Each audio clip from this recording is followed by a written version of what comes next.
예수님이 인격적인 교제를 꺼리시고 멀리 하시는 한국의 목사, 어떤 목사일까요?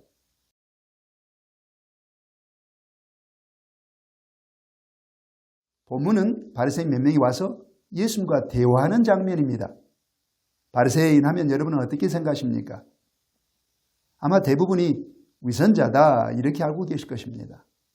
이처럼 오늘 우리 한국 교회에서 바리새인은 몹시 부정적인 신앙인으로 인식되고 있지만 예수님 당시 이스라엘 사회에서는 그러지 않았습니다.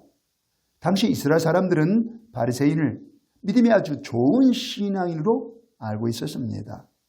왜냐하면 그들은 성경을 하나님의 말씀으로 믿고 성경 말씀대로 살기를 힘썼기 때문입니다. 그들은 성경의 가르침을 따라 죽은 자의 부활을 믿었고 천사가 이 세상에 존재한다고 믿었습니다. 그들은 매주 토요일 안식일이 되면 회당에 모여서 하나님을 힘써 예배했습니다. 또 평일이 되면 시간을 정해두고 기도했습니다. 새벽 기도를 드리고 정오 기도를 드리고 오후 3시 기도를 드렸습니다. 그리고 놀랍게도 그들은 일주일에 이틀씩 금식까지 했고 11조를 철저히 바쳤고 또 열심히 전도하던 신앙인이었습니다. 그들은 이렇게 본인이 믿음으로 살 뿐만 아니라 다른 사람들에게도 오직 믿음으로 살아야 한다고 가르치던 신앙인이었습니다. 그래서 그들의 믿음의 수준을 보면 적어도 오늘 우리 한국교회 목사급은 되겠다 그렇게 저는 생각합니다. 이렇게 믿음으로 살기를 힘쓰는 바리새인 몇 명이 와서 예수님께 요구했습니다. 뭘 요구했을까요?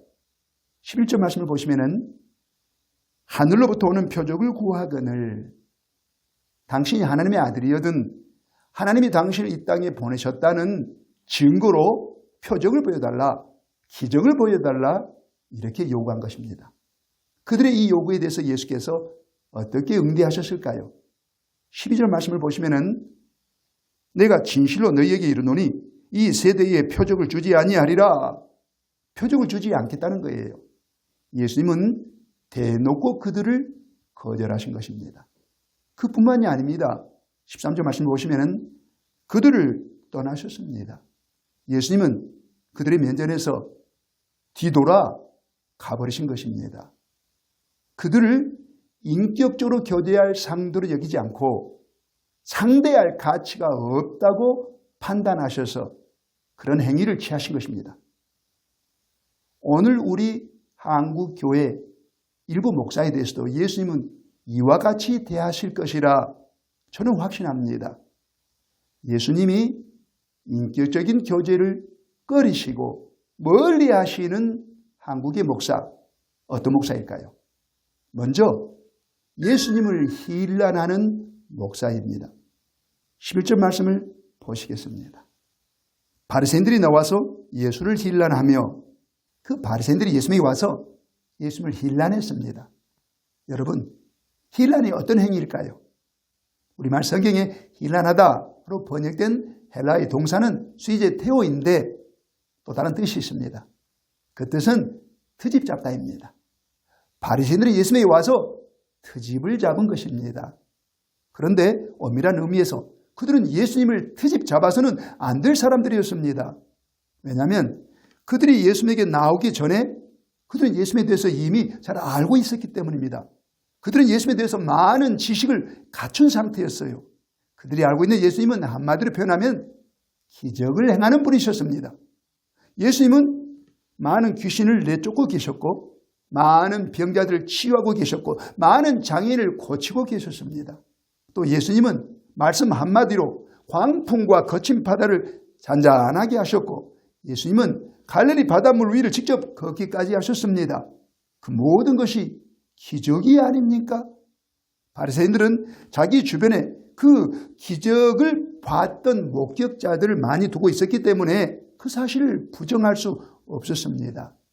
그런 그들이 예수님에 나와서 기적을 보여달라 했으니 이건 트집을 잡는 것입니다. 여러분, 그들이 왜 예수님에게 트집을 잡았을까요? 이걸 신학적으로 표현하면은 그들의 기독론에 문제가 있었기 때문이다 이렇게 말할 수 있습니다. 기독론은 예수님이 어떤 분인지, 예수님이 무슨 일을 행하셨는지를 종합적이고 전체적으로 논하는 학문입니다. 그 기독론 중에 일부에 이 바리새인들이 문제가 있었습니다. 그것은 곧 모든 것을 인정은 하겠는데, 믿어지는데 예수님이 하나님이 이 땅에 보내신 하나님의 아들이란 사실이 믿어지지 않아서 그렇게 트집을 잡은 것입니다. 오늘 우리 한국 교회 안에 여러 목사님들도 기독론에 뭔가 문제를 가진 목사님들이 있는 것 같아요. 제가 분별해 볼 때 특별히 예수님이 심판주라는 사실이 잘 믿어지지 않아서 트집을 잡는 그런 한국 목사들이 있습니다. 그런데 예수님은 자신에 대해서 심판주라고 분명 말씀하셨습니다. 요한복음 5장 26절 27절 말씀에 아버지께서 자기 속에 생명이 있음 같이 아들에게도 생명을 주어 그 속에 있게 하셨고 또 인자됨으로 말미암아 심판하는 권한을 주셨느니라 이렇게 말씀하셨습니다. 예수님이 하나님의 아들로 이 세상에 사람의 몸을 입고 오신 그 사실 때문에 하나님께서 예수님에게 모든 사람을 심판할 권세를 주셨다고 예수님이 직접 말씀하셨습니다. 예수님에게서 직접 배운 베드로 사도가 예수님이 심판주 되는 이 사실에 대해서 나중에 고넬료의 집에서 이렇게 얘기합니다. 사도행전 10장 42절 말씀에 하나님이 살아있는 자와 죽은 자의 재판장으로 정하신 자가 곧 예수님이라 이렇게 말합니다. 살아있는 자, 죽은 자, 모든 사람의 재판장, 모든 사람을 심판하실 분이 곧 예수님이라 이렇게 선포했습니다. 그렇습니다. 예수님은 심판주이십니다. 세상 모든 사람들을 선악간에 공의로 심판하실 심판주가 바로 예수님이십니다. 자, 그러면 여러분, 예수님이 모든 사람을 심판하려면 심판을 받을 대상에 대해서 속속들이 아셔야 선악간에 심판하실 게 아니겠습니까? 그렇다면 예수님은 우리가 지금 어떤 생각을 품고 무슨 말을 내뱉고 어떤 행동을 하고 있는지 어떤 삶을 살고 있는지 예수님은 다 보고 계시고 듣고 계시고 알고 계신다는 사실입니다. 그래서 요한계시록 20장 12절 말씀에 의하면은 죽은 자들이 자기 행위를 따라 책들에 기록된 대로 심판을 받으니 이렇게 기록되어 있습니다. 죽은 자들이 자기 행위를 따라 책들에 기록된 대로 심판을 받는다.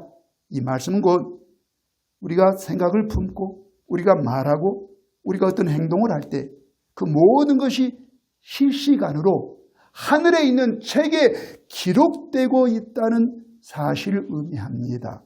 그래서 예수님은 장차 그 책들에 기록된 대로 공의로 선악간에 세상 모든 사람을 심판하실 것입니다. 그런데 한국교회 일부 목사님들이 기독론 특별히 예수님이 심판주 되는 이 사실에 대해서 잘 믿지 못하는 것 같아요. 2, 3년 전의 얘기입니다. 어떤 목사님이 자기 교회 권사님과 함께 대낮에 자동차를 타고 서울 군교에 있는 모텔에 들어가셨다가 발각되었습니다. 그런데 만일 그 목사님이 자기가 품고 있는 그 생각과 자기가 입술로 내뱉는 그 말과 자기의 그 모든 행위가 동시에 하늘의 책에 기록되고 있고 그래서 장차 예수님께서 그 책에 기록된 대로 심판하신다는 이 사실이 믿어진다면 그런 행위를 할 수 있었을까요? 또 최근에 어떤 목사님이 부교육자들과 함께 회의를 할 때에 그들을 향해서 말로 다 할 수 없는 언어폭력, 정서폭력을 하다가 그것이 드러나고 말았는데 그 목사님도 자기의 그 품은 생각과 말과 행위가 동시에 하늘의 책에 기록되고 있고 장차 예수님께서 그 책에 기록된 그 모든 행위를 따라 선악간에 심판한다 이 사실이 믿어진다면 그렇게 살 수 있었을까요? 여러분, 우리 예수님은 심판주이십니다.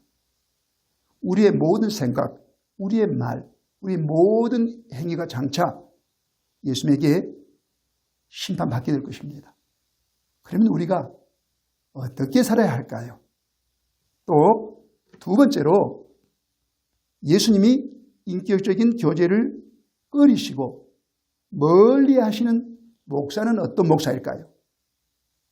예수님을 시험하는 목사입니다.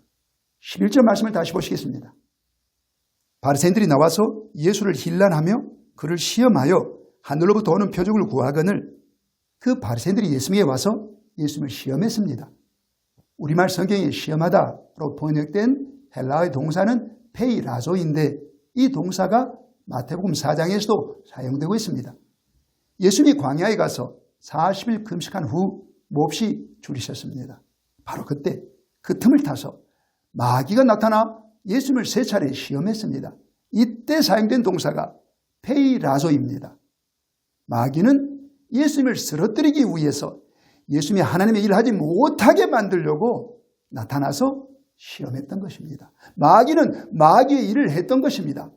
이와 같이 바리새인들이 예수님에 나타나 시험한 것은 마귀의 일이었습니다. 이런 일이 고린도 교회 안에서도 일어난 적이 있습니다. 바울 사도 아볼로가 그 교회를 사임한 이후 목회자 자리가 공석이 되었을 때 그 사실을 알고 어떤 가짜 목회자들이 그 교회를 찾아옵니다. 그들은 위조된 추천장을 성도에게 보게 성도들을 속여 그 교회 임시 목회자가 됩니다. 그들은 강단에 서서 다른 복음을 전했고 성도들에게 성령이 아닌 다른 영을 받게 만들었고 다른 예수를 전했습니다. 그들은 그렇게 고린도 교회를 무너뜨리고 있었던 것입니다. 그들은 마귀의 일을 하고 있었던 것입니다. 그들은 가짜 목회자들이었습니다. 이런 일이 오늘 우리 한국 교회에서는 전혀 일어나지 않는다고 생각하십니까? 그렇지 않죠. 대형교회 목사가 가짜일 수 있습니다. 어떤 가짜 목사 쓴 책이 베스트셀러가 될 수가 있고 어떤 가짜 목사가 텔레비전에 나와서 유명한 설교자인 양 포장할 수가 있고 어떤 가짜 목사가 신학 교수가 되어 신학도를 가르칠 수가 있고 어떤 가짜 목사가 유튜브에서 인기몰이를 할 수 있습니다. 어떤 가짜 목사가 부정선거를 통해 당선된 대통령을 유능한 대통령으로 그렇게 칭송을 하고 부정선거를 통해 당선된 국회의원들을 교회에 데려와 성도 앞에 인사시킬 수가 있습니다. 교회를 허물어뜨리는 일입니다. 그것은 마귀의 일입니다. 그래서 주님께서 마태복음 24장 42절에서 그러므로 깨어있으라 이렇게 경고하시는 것입니다. 깨어있는다는 것은 옳고 그름을 분별하는 것입니다. 우리는 어떤 목사가 주 예수의 충성된 종인지 아니면 가짜 마귀의 일꾼인지 분별해야 합니다. 사랑하는 여러분, 깨어있으시기 바랍니다. 분별하시기 바랍니다. 여러분의 하나밖에 없는 그 소중한 영혼을 가짜 목사에게 맡기는 그런 불행한 일이 일어나서는 안 되지 않습니까?